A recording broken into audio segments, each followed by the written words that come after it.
What's up mga ka-magic? May ituturo na naman tayo isang magic card, revelation and tutorial mga ka-magic. Just watch.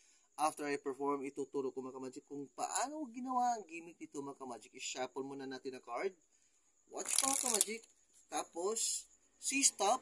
Pag sinabi ng stop, okay stop. So yan ang napili niya mga ka-magic. Tapos ipapakita ang card.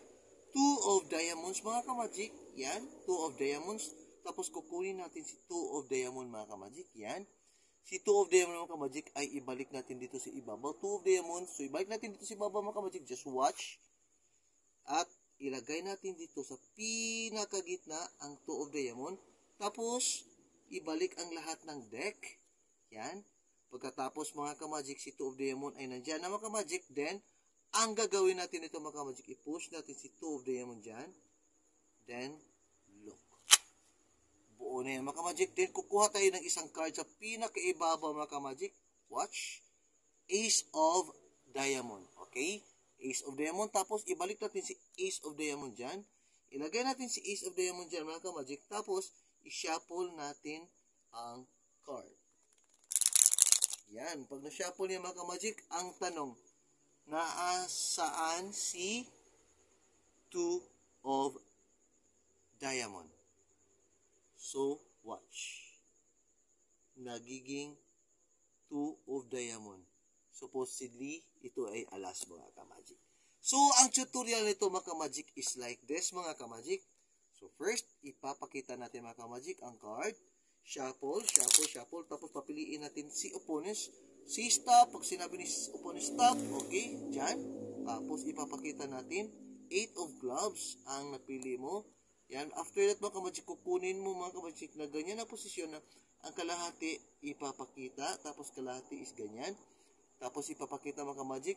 Tapos mga ka-magic, sabihin mga ka-magic, itong 8 of clubs, spade, ipatong natin dito sa pinakaibabaw ulit. Pero ang paglagay mga ka-magic is like this. Pagpatong mga ka-magic, like that. Pagpatong like that. Pero iba na ang kukunin mga ka-magic. Yan. Okay, again. So, si 8 of spade mga ka-magic, pag mabilis sa mga ka-magic para hindi masyado halata, boom, iba na. Tapos, akala nila ito si 8 of spade.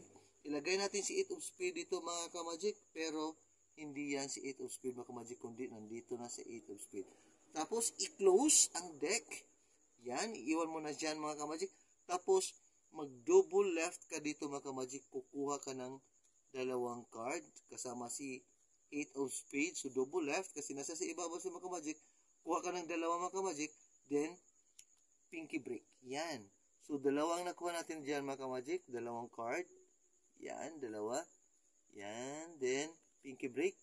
Para dali lang kukunin mga ka-magic. Yan ay pinky break mga ka-magic. Yan. Tapos, i-push niyan mga ka-magic.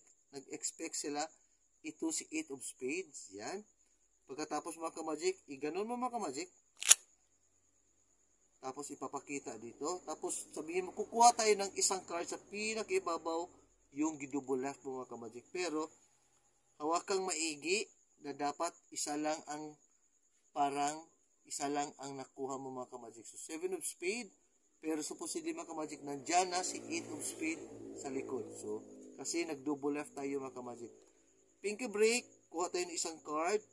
Twist ng isang beses. Tapos ibalik mga ka-magic. Okay, ilagay natin si City of Spade dyan, 7 of Spade. Tapos pag shuffle mga ka-magic, para hindi nila hanapin si 7 of Spade, ito mga ka-magic ay dapat matabunan. Yan, matabunan niya mga ka-magic. Una mga ka-magic, matabunan yan. Yan. So, para hindi makita mga ka-magic, yan. So, ang tanong, nasaan si 8 of Spade? Sabi nila, nasa gitna. Sabihin mo, ito na si 8 of Spade. Then, sabihin nila, 7 of spade, man yan. Look. Nagiging 8 of spade na yan. So, yun lang mga ka-magic. I hope you are enjoy and please follow my page, Crisanto Dayonot po. And like my YouTube channel. Sana naman at may natutunan naman kayong isang bagong magic tricks, revelation, and tutorial. And, Vivat Jesus. Thanks for watching mga ka-magic.